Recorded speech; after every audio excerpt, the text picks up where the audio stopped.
Hi everyone, PSC Match 19 here. Sorry for the wait for this. I've been busy with college and going to birthday parties because September is the big birthday month for us. Now, as you can see, I'm wearing my Uncharted shirt, so that means you guys voted for the Uncharted Trilogy review. So, let's get down to it. Uncharted Drake's Fortune. This was my first ever physical PS3 game, and I just recently got on PS3 like 2 years ago, I think it was, or 3 years ago, one of the two. But this was a really good pickup for me because it's made by my favorite company of all time, Naughty Dog. They are famous for Crash Bandicoot, which is my very first video game I ever played, first one. Then they made Jak and Daxter, and then they made the Uncharted Trilogy. A Jak and Daxter Trilogy, obviously. And then, more recently, Last of Us. But before they made Crash, they made some, I think, PC games or something. That never really lived. I'm not a PC gamer. But they didn't really hit the big market until they made Crash. So, Uncharted Drake's Fortune. This is a really good game for PS3 owners to have because it's a really good action-adventure third-person shooter. It has plenty of puzzles. It has plenty of platforming. And there's plenty of third-person shooting action, which takes some skill to get past. But some of it is you can do some stealth. You can go in guns blazing. The rest of the style you want to play. As long as you get through it, you're fine.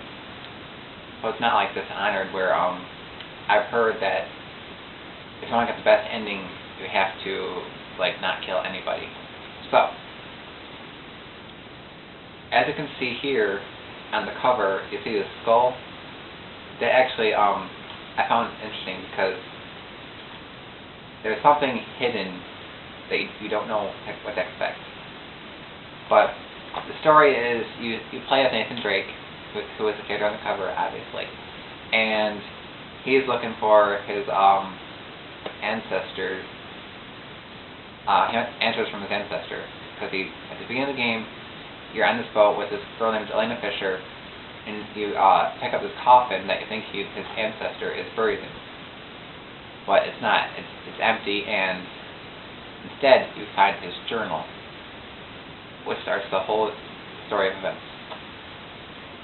So they end up going to different places in this jungle, because this is a jungle game. Tell by the foliage and whatnot. And you go around finding treasures. They'll show up on the screen as little bursts of light, kind of like starbursts, but they're really small. And you really search for them. There's 60 in total. Well, actually 61 because there's one. They do an Easter egg where one is called the I can't remember the name of it. It's the Strange Relic. And it's actually the shape of a precursor egg from the Jak and Daxter series, which I love because Jak and Daxter is one of my favorite series of all time.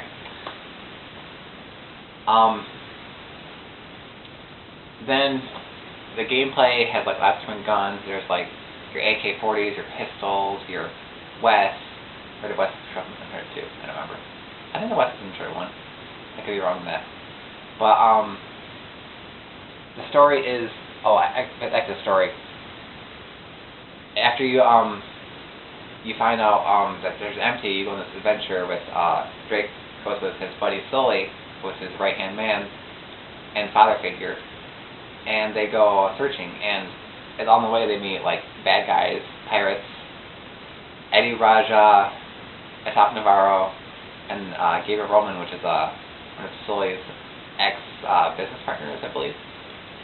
And you can correct me in the comments below if I'm got a little thing that's mixed up.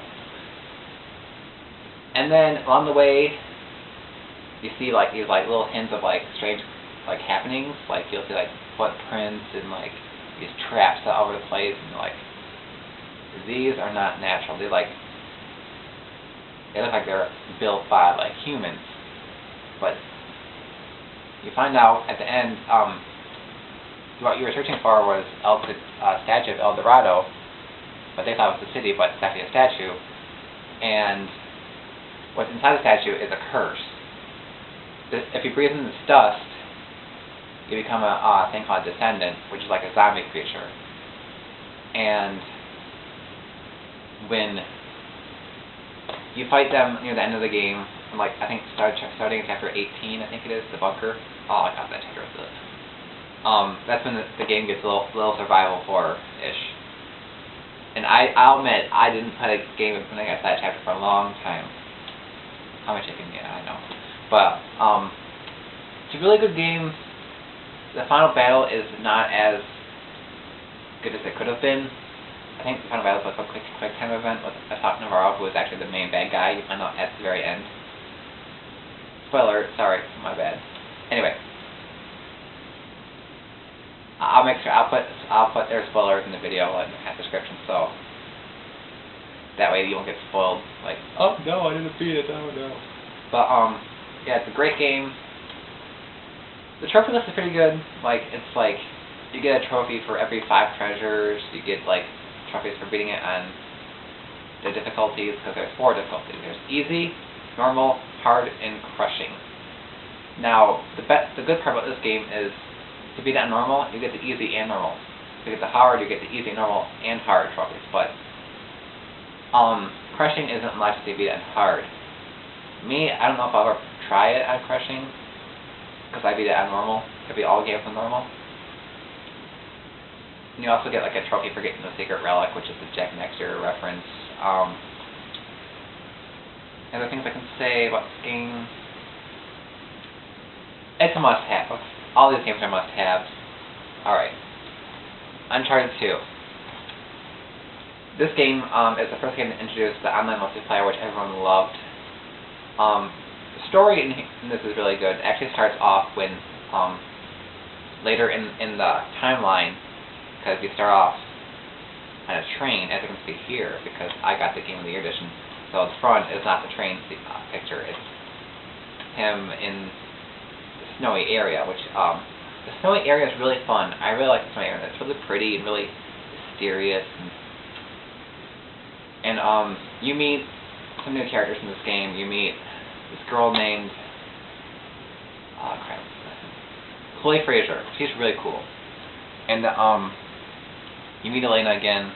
It's like I guess between the events of 1 and 2 of Uncharted, Drake and Elena like parted ways. And then you also meet one of Drake's buddies, that he used to hang with all the time, Harry Flynn. But Harry Flynn, you find out, is a backstabber. And he tricks Drake. And he's actually helping the main bad guy of this game, which is my favorite main bad guy of the Uncharted trilogy, Lazarevich. I love Victor Lazarevich. He's just a badass. I mean, what can I say? He's like this warlord who like wants ultimate power, and yeah, he's a little cliche, yeah, but he's still a badass. Anyway, this game is, I would say it's easier than the first one because it's there's a lot more guns to choose from in this game, definitely, and the controls are a little more fluid. And if you notice, the graphic style between Uncharted 1 and 2, this one's a little bit more smoother, I think. Because at first, I mean, the graphics in other games are really good, by the way. But graphics don't make the game. It's the gameplay, as you all know. Most people know. In this game, there's in the first game there's 60 treasures. I haven't mentioned that. In this game there's 61 treasures, 101 treasures, because the secret relic is back in this game. The Jack Nexter reference, and it's really good. The online is really fun. It might be still up. I'm not sure how they do that, because I know a lot of people prefer this online to I'll get to this online later, Uncharted 3's. But the online is really fun. Lots of different maps, different characters. It's just really fun to like level up and stuff. There are trophies for like the online multiplayer, but you have to be like really, really dedicated to get those trophies. Because they can be really hard, but the good thing is you don't need the DLC trophies to platinize Uncharted 2 and 3 for like the online trophies. Well, there's two mandatory online trophies. There's the cooperative and the competitive. Once you do that, you get all online trophies you need. The other ones are optional.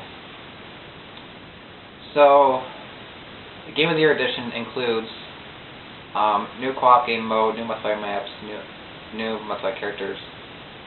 What else is on here? I think you got some other things. Hang on. Oh, here we go. Bonus content. You get the PlayStation Hero Skin Pack, the Uncharted Rick's Fortune Multiplayer Pack, the Uncharted 2 Steve's Extension Pack, the Currency Multiplier, the Golden Guns. You gotta have Golden Guns in the online multiplayer. Fully access to Revenge Booster, Uncharted Eye of Ninja Motion Comic Bundle. You should watch that. It's really good. It takes place before Uncharted 1, I believe. Uncharted 2 Among Thieves, Avatar Pack 1, Uncharted 2 Among Thieves, Avatar Pack 2, Uncharted Avatar Pack 3, Uncharted Avatar Pack 4, and then Pinball Heroes Uncharted 4, the PSP. Which I still need to get a PSP so I can play that. It's a table for that Pinball Heroes game.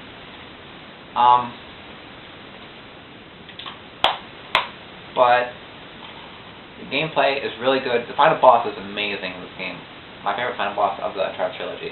Like, instead of quick time events, you have to have some skill. And what it is it's obviously Lazarevich, and he drinks this, I think it's resin, I think it's this tree resin that like makes him really strong and powerful and almost invincible. But the only way you can hurt him is like there's a big burst of resin that you have to shoot to like hurt him when he's near it. So it's kind of like a cat and mouse kind of fight, which is really fun. Other than that, really good game. Really good game. Love Naughty Dog. Alright. Uncharted 3, Drake's Deception. This is my favorite of the Uncharted games. One, because it has local co-op, which is awesome. I prefer having local co-op instead of online co-op because it's more fun to have the person in the room. That's missing a lot nowadays is local online multiplayer. My friend can also vouch for that too.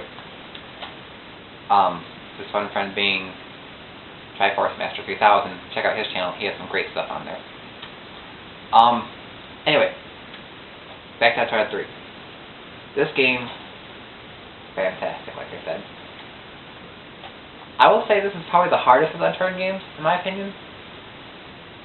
Because the enemies AI in this game, like, they really stepped it up for the enemy AI. Like, there's these, like, big brute characters, like, you have to have some skill to beat. The AI is more, like, toward, like, what you're gonna do. Like, if they see, like, shooting, if you're out in the open, they'll, like, flank you. And then, their strategies are, like, more intense in this game. I remember when I was in the desert area, when you have to fight all the armies and stuff, it took me forever to get past the area. And this is only normal difficulty. Maybe it was only hard for me. I don't know. Like, it's just my opinion. Oh, back to Uncharted 2. I forgot to mention something. You find out that you find the lost city of Shambhala in this game. That's where you fight the last boss, Lazarevich. And because you find these enemies called the Guardians, and they're they have drank in the resin so much that their bodies transformed into these powerful, like, monkey-like creatures, and you have to like fight them. And they're harder to kill than the Descendants because they have like this one-shot KO, like arrows. Like if they get you an arrow, you're pretty much dead. I think it's like 2 hits or 1 hit. And but if you manage to kill one of them and get their arrows, you can one-shot them with the arrows too. So it's like risk-reward kind of thing. But yeah, I think that's the story. The Guardians, that's the Flash of Shambhala. Yeah, I think that's it. For this game, you find the fabled Atlantis of the Sands, and you find there that there's this water that if you drink it, again, spoiler alert, it makes you hallucinate. And Nate drinks the water because he thinks it's pure, but he ends up hallucinating that Sully is killed, so he goes on a rampage and sees these djinn creatures, these fire demon creatures. That's not actually real, it's just his hallucination. And the main bad guy of this is a villainess, actually. It's just the only female villain in the Uncharted Trilogy game so far, because Golden Abyss has a male antagonist. This one has a female antagonist, and it's Marlowe. And Marlowe knows all about Drake, and she knows all of that Drake's been lying to himself and whatnot, and you'll see as it goes through the story that it's really interesting origins. It tells more about Drake's origins because you can play as young Drake, and you get to see how he met Sully and how they became a team, and it's really good. The trophies in this game, the treasures in this game, unlike the first two, don't have the star sprite things. They have you actually see what the treasure is. For example, if it's a ring, like a golden ring, you see a golden ring on the ground, but it'll be shining like gold. Or if it's a bronze cup, you'll see a bronze cup shining. So it can be easier, but it can be harder too. You gotta be more observant. So I guess it makes it a little bit harder too. I thought that was a nice little feature that they did. And the melee combat in this game is perfect. It was good in Uncharted 2, but in Uncharted 3 they perfected it. But yeah, the online in this game. Okay, go to the online. Sorry, my feet are getting tired. It's really cool because you can make your own character, customize your own character, and make your own logo and stuff like that. It's really fun. I haven't played too much of the online. Like I said, I played more for the story of the Uncharted. And not to see it. Hope so. Yeah. But these games are really good. The online, there's online and local in this game, which is awesome. So for those who want online, there's online. Versus local, there's local. And it's really good. And ironically, this is the only PS3 game that I have, and that says all for the regions. My friend knows that for me. You should try it for us. But Naughty Dog is a great company. They make awesome games. I hope they make more Uncharted games, but I don't know. We'll see what happens, because that's one thing they're infamous for, is they're doing one trilogy on one trilogy and then a side game at a time. Because let's see, for Crash Bandicoot they had Crash 1, Crash 2, Crash 3, then they had the racing game CTR. Then the Jak and Daxter had Jak 1, Jak 2, Jak 3, Jak X. And many people were joking about oh my gosh, Uncharted Racing, but it never came to be. Which, yeah, that would be cheesy, but it'd be awesome in my opinion. I know people can be cheesy, but yeah.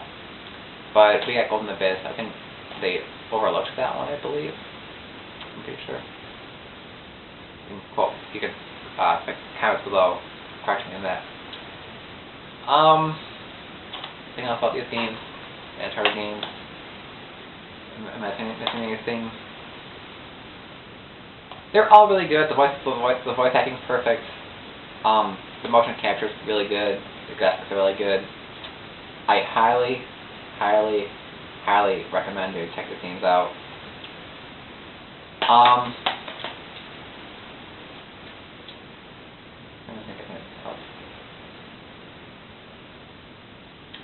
I think that's it. Well, thanks for watching, guys. This is my first review. I'll get better at it. This is all off the top of my head. Probably for the next ones, I'll probably have some information on a sheet or something to go off by. But I want to see how you guys like these videos. So I will talk to you guys later. This is the Uncharted Trilogy. at my Uncharted church. Goodbye for now.